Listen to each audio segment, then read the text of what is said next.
Salutations à tous, c'est le frère Mota Monedi. Et aujourd'hui, par la manifestation de la grâce de l'Oba, le seul et unique créateur, par et à la son verbe, par le deuxième, le seul enseignant mandaté en cette époque, Zulu Lassan, il m'a été permis de donner une exhortation sur les démons du quotidien dans le couple. Et pour cela, on va dans le livre de la démonologie. Donc, démonologie, étude interdite de la science du démon. Donc, pour vous procurer le rouleau, vous pouvez aller dans les éditions zululasan.com. Donc, c'est un livre qui expose et dénonce le monde occulte.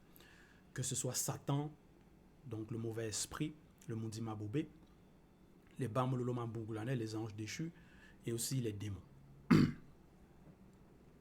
Et donc, on va dans le chapitre 1 au verset 217 jusqu'au verset 232. Il est dit ceci. Donc ici, c'est les démons du quotidien dans le couple. Parce qu'il y a plusieurs personnes qui vont se mettre en couple, mais ne sont pas conscients qu'il va y avoir des attaques du monde occulte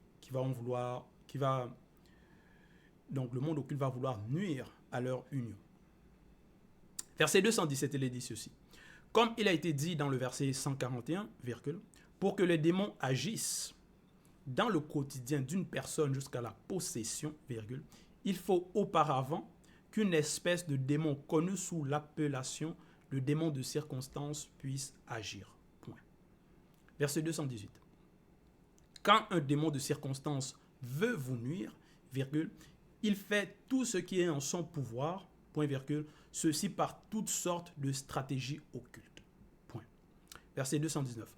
Dans le couple, les démons de circonstance manifestent une ambiance désagréable, antipathique, déplaisante, irritante, désagréable. Point. Donc, il faut connaître cela. Il faut connaître les agissements des démons. Parce que plusieurs se mettent en couple, vont en mariage, et dans le visible de l'après-chute, actuellement, dans cette époque, il va y avoir dans plusieurs pays le taux, selon les statistiques qu'ils vont donner, le taux de divorce, des divorces très très élevé. Donc, il va y avoir séparation par rapport... il va y avoir plusieurs raisons. Ça peut être par rapport aux finances, par rapport à la tromperie, par rapport aux mésententes aussi. Donc, ça peut être divergence d'opinion.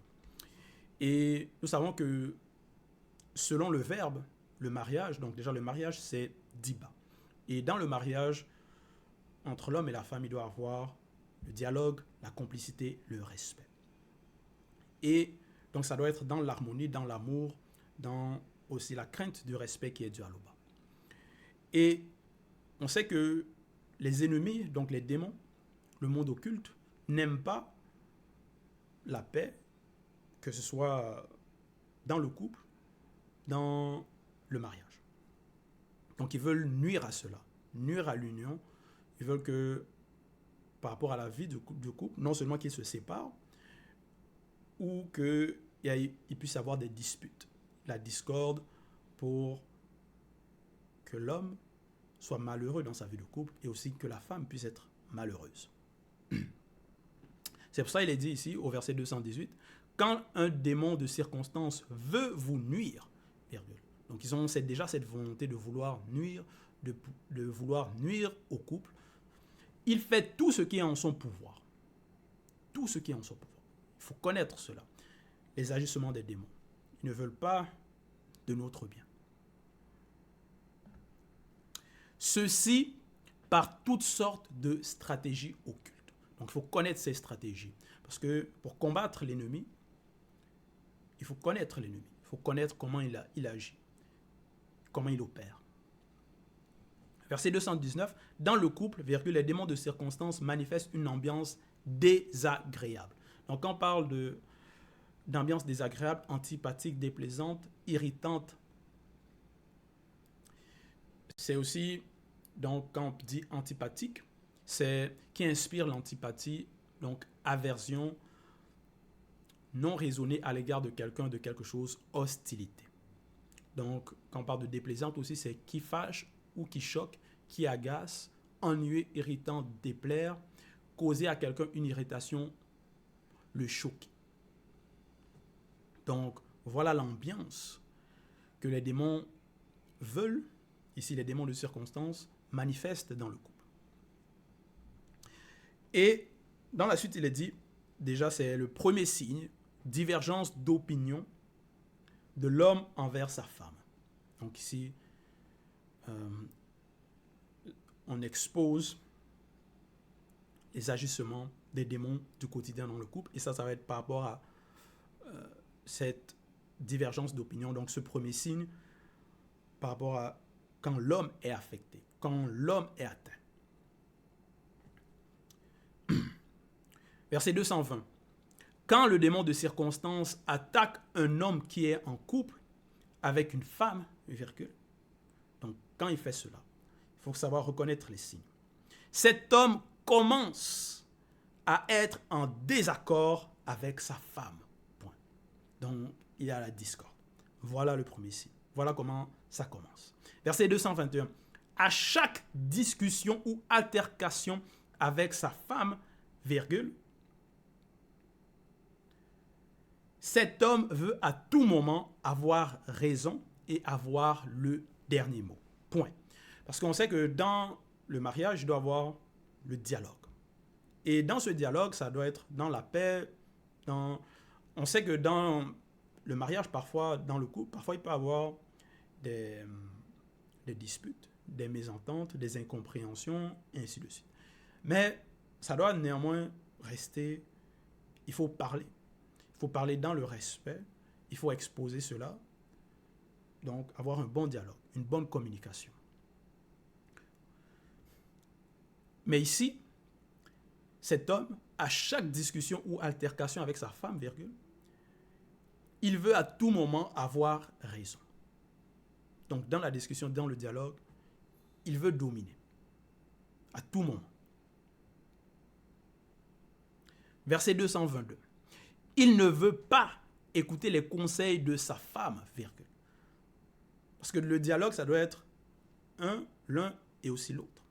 Ça ne doit pas être seulement une personne qui parle, qui dit, et l'autre doit se taire et tout accepter et ne pas avoir d'opinion ou ne pas avoir d'avis. Mais cet homme, déjà qui est attaqué, il ne veut plus écouter. Il ne veut plus écouter sa femme. Il ne veut pas écouter les conseils de sa femme, virgule, même si ces derniers se trouvent être de bons conseils. Donc, ça ne l'intéresse pas. Même si ce sont des bons conseils, non. Il veut avoir raison. Il veut que ce soit sa voix, ses opinions, son avis qui soit accepté dans le couple, qui règne dans le couple. Verset 223. Le mari devient de plus en plus désagréable, virgule, pénible et déplaisant. Point. Donc, on voit ici qu'il y a une sorte d'arrogance aussi, quand il ne veut pas écouter les conseils, et il devient désagréable, pénible, déplaisant. Donc, dans le couple, si l'homme, vis-à-vis sa femme, est désagréable, pénible, déplaisant, mais la femme, dans le couple, elle ne va pas être heureuse par rapport à cela. Donc, il va y avoir une ambiance désagréable. Il ne va pas avoir la paix, ils ne vont pas être joyeux. Ça va être tout le temps des disputes, des mésententes. Donc, voilà. L'un va être fâché, boudé, ainsi de suite. Verset 224. Il veut avoir raison pour que soit reconnue sa légitimité et que sa femme ait tort. Point. Donc, il veut que sa femme ait tort.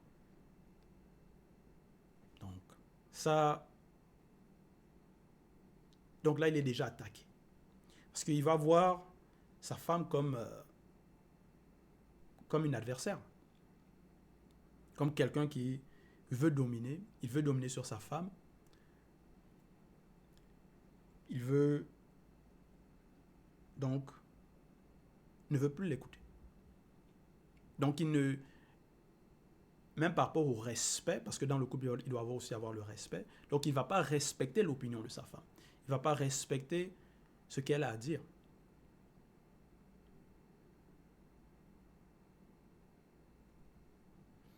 Verset 225.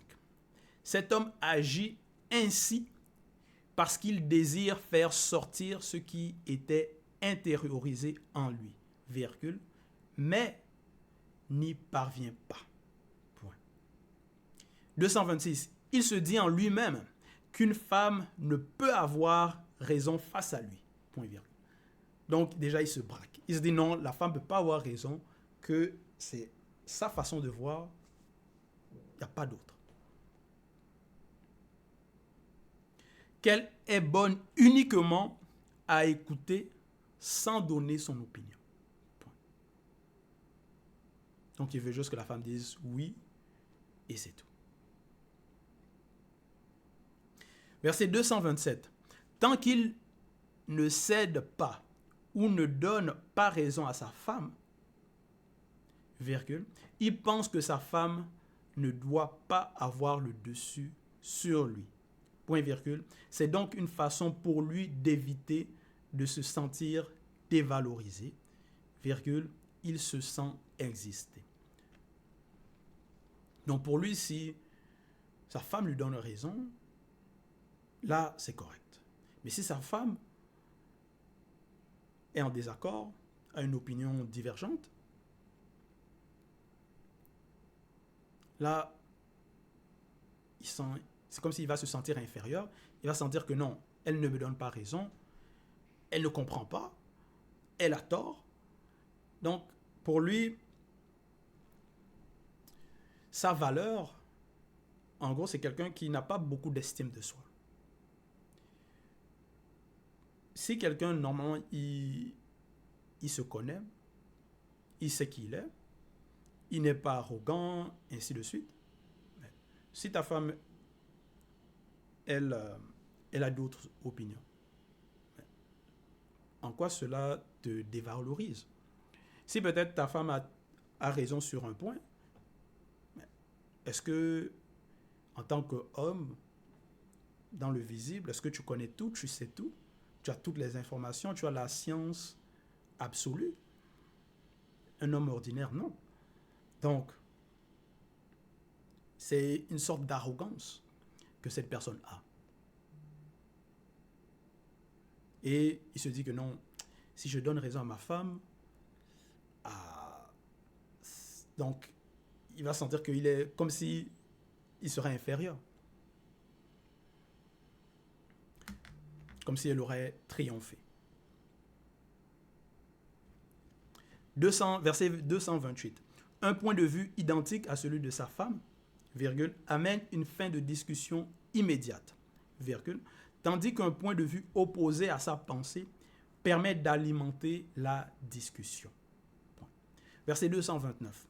Pour cet homme, virgule, sa femme est une rebelle, virgule, une mauvaise épouse qui ne pénètre point le principe du mariage.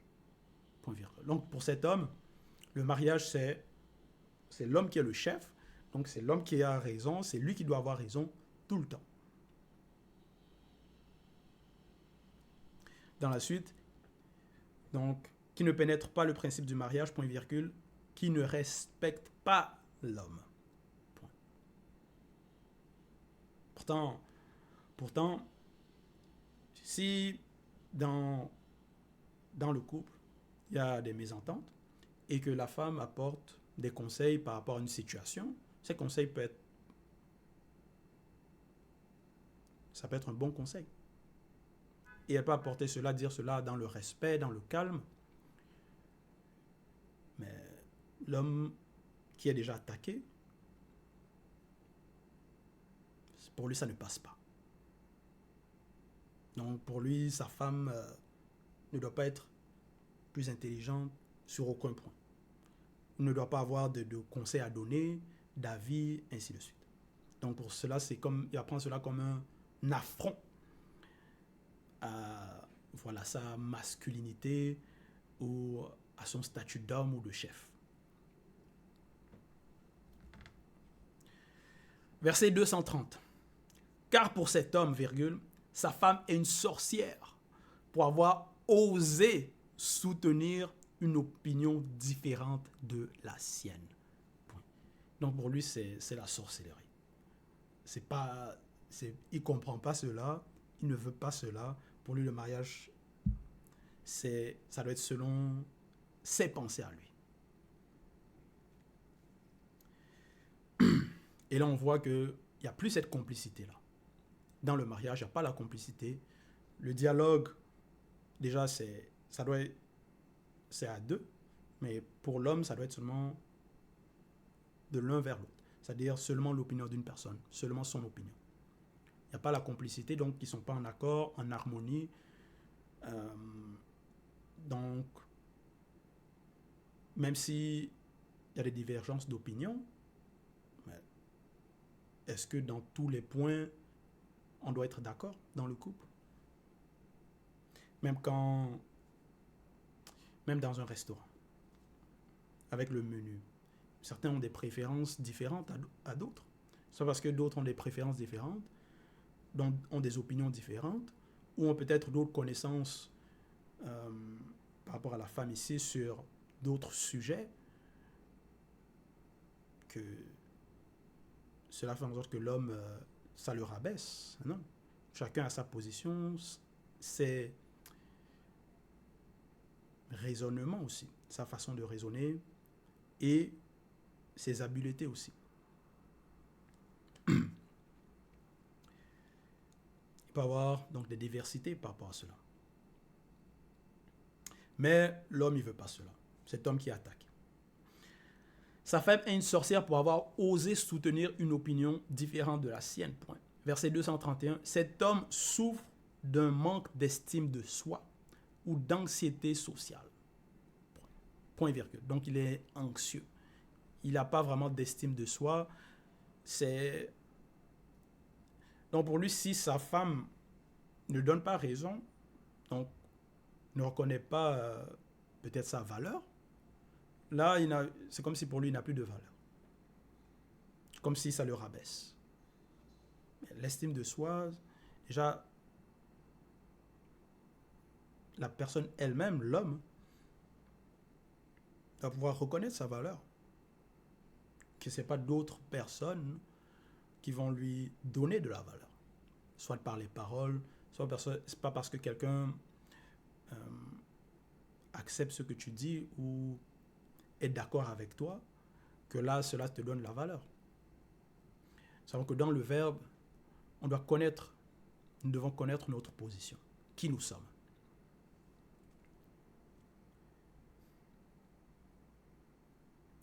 Donc, verset 231. Cet homme souffre d'un manque d'estime de soi ou d'anxiété sociale, point virgule, et les démons de circonstance le savent. Point. Donc, les démons savent cela. Et ils vont l'attaquer aussi par rapport à cela. Verset 232. Pour lui, virgule, sa femme n'est bonne qu'à faire à manger, virgule.